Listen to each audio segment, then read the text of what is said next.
bom dia, segunda-feira, hoje dia 14 de agosto do ano de 2023, já são 7 horas mais 8 minutos, abraço para você que está acompanhando o Comando 91, a partir de agora, vamos falar de futebol, está chegando o Jogo Rápido, e hoje, claro, comemorando, o torcedor do Penedense está feliz da vida com o título do Campeonato Alagoano da segunda divisão, ano que vem, o Penedense, o Jacaré, o Vermelhinho estará de volta, ou está de volta, não é?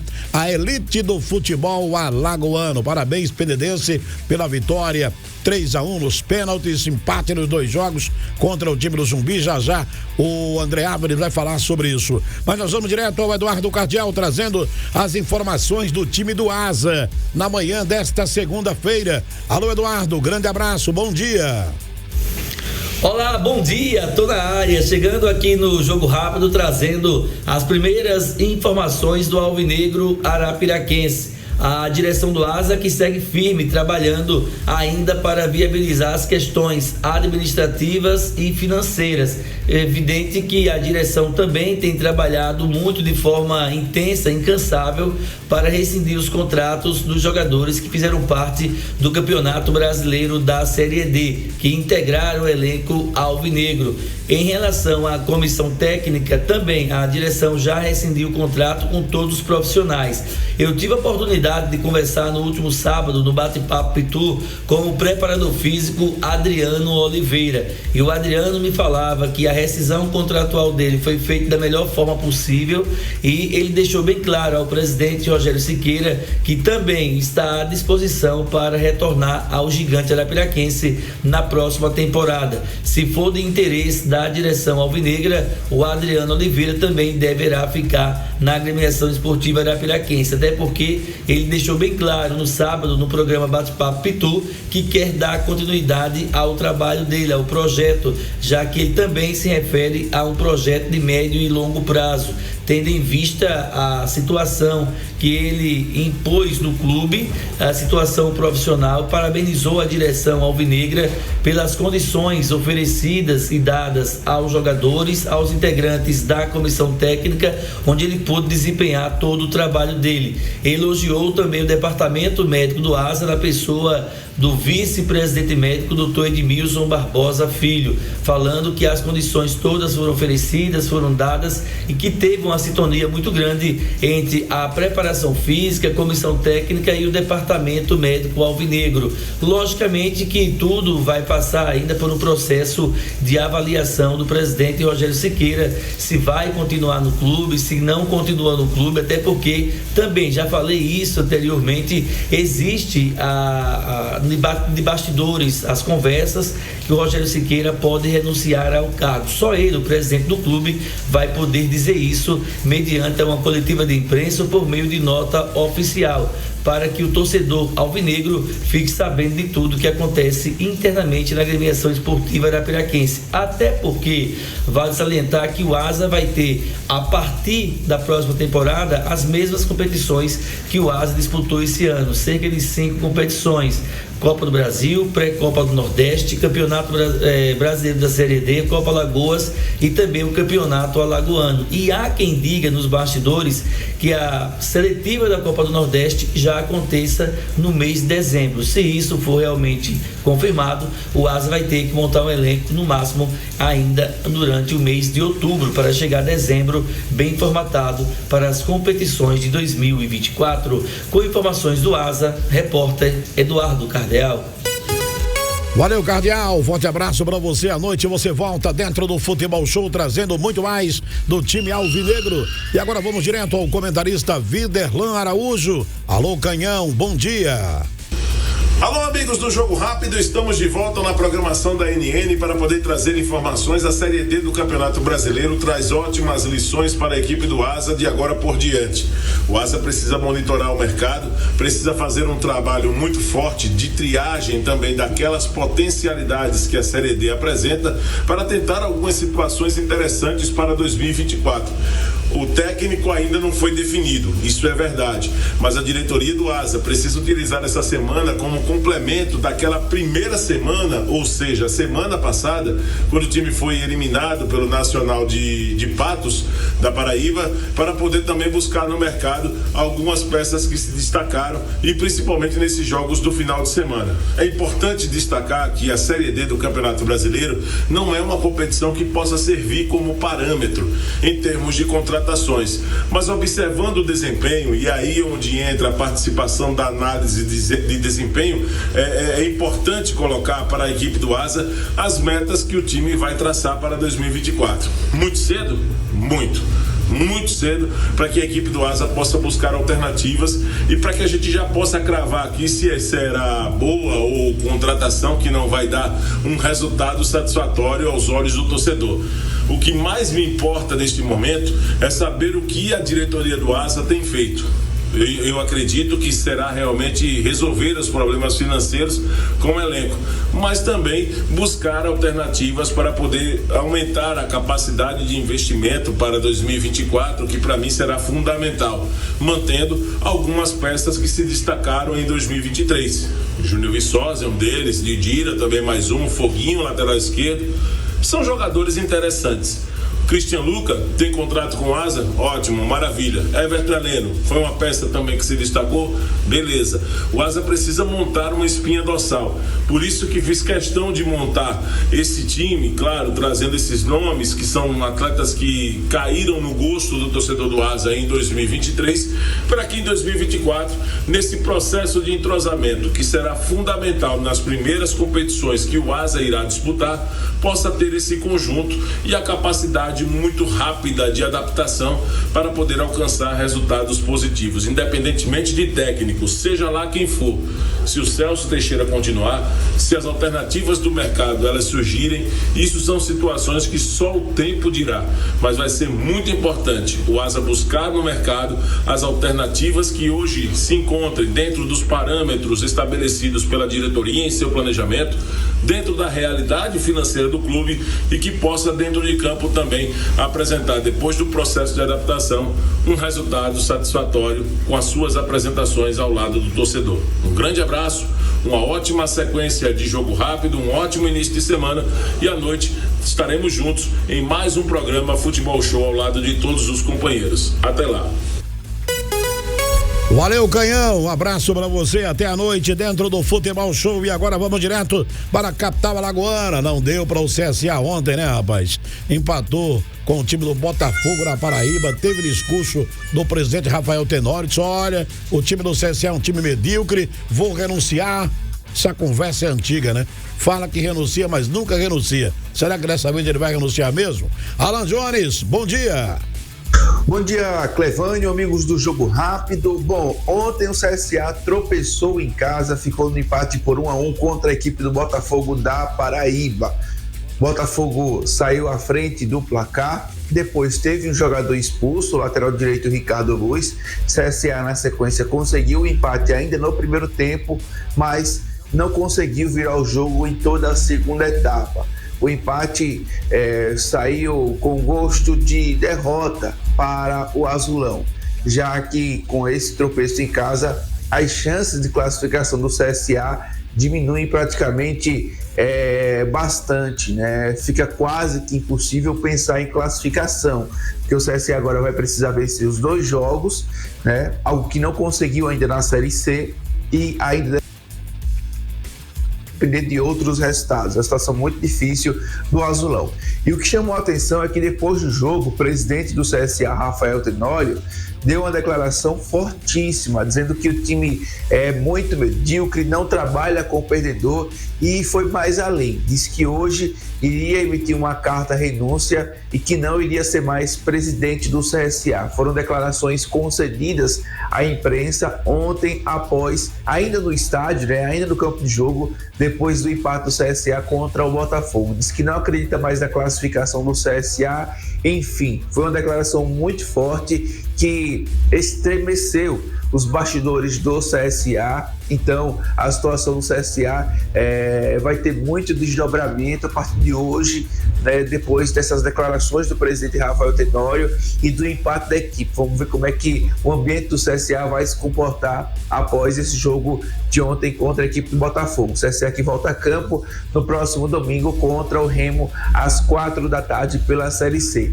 Já no Clube de Regatas Brasil, o Galo que ficou no empate por 1-1 contra a equipe do Sampaio Corrêa, o empate com gosto de derrota, né? Já que o CRB tomou o gol aí nos últimos minutos, o gol de empate do Eloy. O Galo que com esse empate permanece ali na parte intermediária da classificação da Série B, volta a campo no sábado, novamente fora de casa, contra a equipe do ABC de Natal, lá no estádio Frasqueirão, no Rio Grande do Norte. Para esse jogo, né, o CRB que não vai poder contar com o João Paulo e com o Anderson Leite, tomaram o terceiro cartão amarelo no empate contra o Sampaio, ficam fora da partida de sábado diante do time potiguar. Aqui de Maceió, com as informações do CSA e do CRB, Alan Jones para o Jogo Rápido desta segunda-feira. Ótimo dia, ótima semana a todos.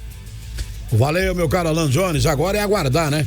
Se o presidente do CSA, Rafael Tenório, vai mesmo emitir essa nota aí, dizendo que está fora, que está renunciando ao cargo de presidente executivo do CSA. Na verdade, acho que houve uma precipitação do presidente Rafael Tenório por estar insatisfeito, né, com o rendimento do time do CSA, e não é para menos. O time jogou mal. Esse gol do CSA foi uma falha gritante do goleiro do time do Botafogo da Paraíba.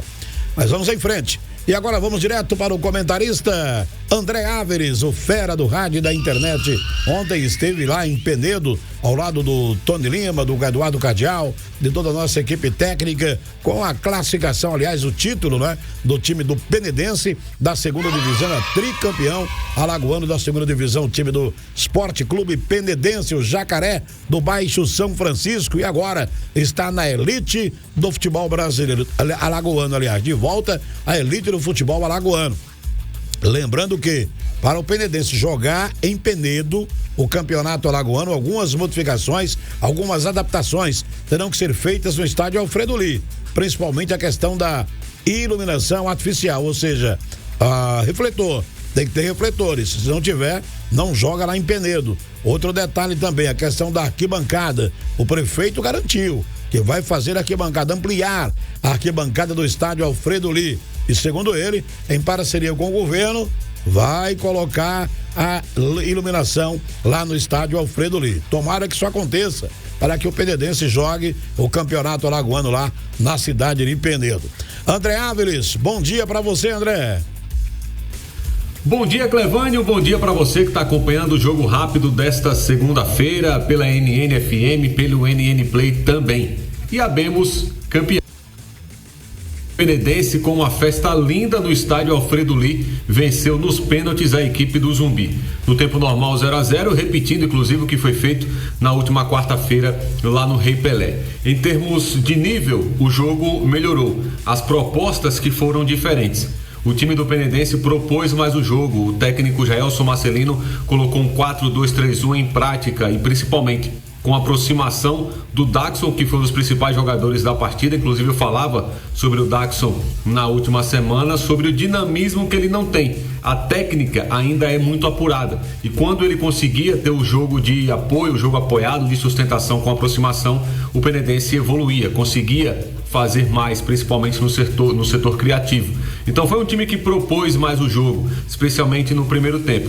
Já o Zumbi, o técnico Elenilson Santos, no primeiro tempo colocou um time com 3 zagueiros e marcava com uma linha de 5, baixava demais as linhas e não tinha tanto poder ofensivo, e foi justamente por isso que o Penedense também teve uma leve vantagem na primeira etapa, justamente por conta de que estava mais com a bola, estava tentando propor mais o jogo, e o Zumbi, com as linhas baixas, não conseguia agredir ofensivamente o time do Penedense. Na segunda etapa, o técnico Elenilson Santos, ele muda sem trocar jogadores, ele não fez substituição, mas trocou dentro do que tinha da partida, colocando o Pedro Lucas para fazer o volante com o Jair Amaral e adiantando um pouco o Batata. O Batata que fez ali um meio-campista, mesmo sem ter características de um armador. Então, no segundo tempo, o Zumbi muda, vai para um 4-3-3, mas também não tem tanta eficiência na parte de criação e na parte ofensiva.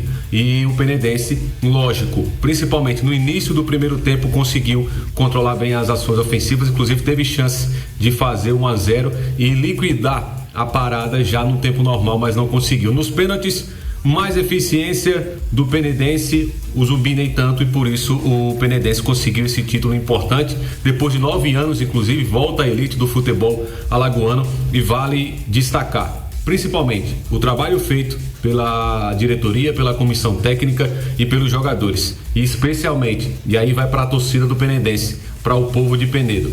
O que essa rapaziada, essa galera abraçou o time e ontem fez uma festa linda, empurrando o time a um título da segunda divisão e, lógico, a volta à elite do futebol depois de 9 anos. E é lógico que a gente vai falar muito sobre isso ainda hoje, a partir das 19 horas no Futebol Show. Grande abraço. Valeu, André Álvares, parabéns ao Penedense mais uma vez, parabéns à torcida de Penedo, parabéns ao torcedor do Jacaré, e agora está de volta depois de 9 anos, de volta à elite do futebol alagoano. Como eu disse há pouco, é preciso que algumas adaptações sejam feitas, algumas mudanças lá no estádio Alfredo Lee. Apenas a questão de arquibancada, se possível também essa questão de cabines de imprensa, porque são poucas cabines ainda, não é? E também a iluminação artificial. Acredito que tudo será providenciado. Agora é festa. Ano que vem aí é uma outra situação. Parabéns, Penedense, parabéns, Penedo.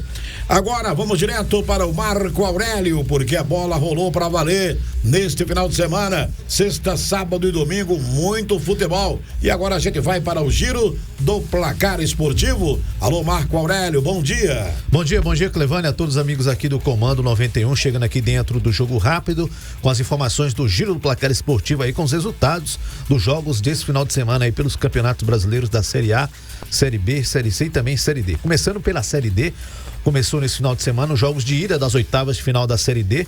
No sábado, o Atlético Cearense perdeu aí para o Souza da Paraíba por 2-1. O Camboriú de Santa Catarina venceu o Atlético de Minas por 1-0 também no sábado.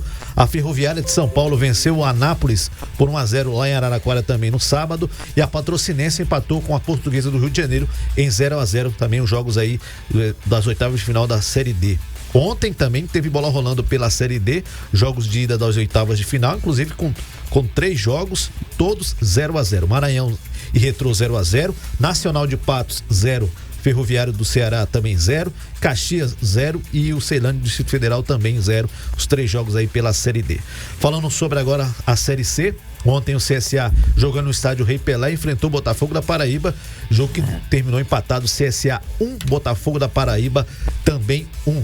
Com o resultado, deixa eu trazer aqui a classificação da Série C do Campeonato Brasileiro. Os 8 primeiros colocados. O Brusque de Santa Catarina é o líder com 30 pontos. Em segundo vem o Operário do Paraná com 30 também. Na terceira posição, Amazonas com 29. Em quarto, Botafogo da Paraíba com também 29 pontos. Em quinto, Volta Redonda com 27. Em sexto, Paysandu com 26. Em sétimo, São José do Rio Grande do Sul com 25. E o São Bernardo lá de São Paulo, o 8º colocado também com 25 pontos. CSA é o 10º colocado com 23 pontos. Já os 4 últimos da Série C, o América de Natal abre ali a zona do rebaixamento com 18 pontos na 17ª posição. 18º Floresta do Ceará com 16 pontos. Na 19ª posição, o Altos do Piauí com 13 pontos. E na 20ª e última posição, Pouso Alegre lá de Minas Gerais com apenas 12 pontos conquistados. É a situação aí dos 4 últimos da Série C do Campeonato Brasileiro. Agora falando do Brasileirão da Série B, que está na sua 23ª rodada, e o CRB que jogou no sábado fora de casa contra a equipe do Sampaio Correia lá do Maranhão, jogo que terminou empatado, Sampaio Correia 1, CRB também 1. Com o resultado, o CRB segue aí na tabela de classificação na 12ª posição com 29 pontos. Já os 4 primeiros aí do Brasileirão da Série B, o líder é o Sport com 45 pontos. Em segundo vem o Vitória da Bahia com 44 pontos. Em terceiro, Novo Horizontino de São Paulo com 42. E na quarta posição, Criciúma com 41 pontos. São os 4 primeiros aí do Brasileirão da Série B. Como eu disse, o CRB hoje está na 12ª posição com 29 pontos. Os 4 últimos do Brasileirão da Série B. Na 17ª posição, a Tombense de Minas com 20 pontos. Em 18º, Londrina do Paraná com 19. Na 19ª posição, a Chapecoense também somando 19 pontos.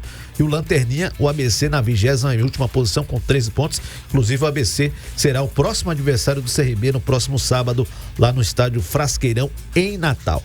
Agora destacando o Brasileirão da Série A, que está movimentado, inclusive com grandes jogos nesse final de semana, né? O líder Botafogo aí voltando a vencer na competição. E o Brasileirão da Série A, que está na sua 19ª rodada, inclusive ontem, né? Essa 19ª rodada é a última desse primeiro turno.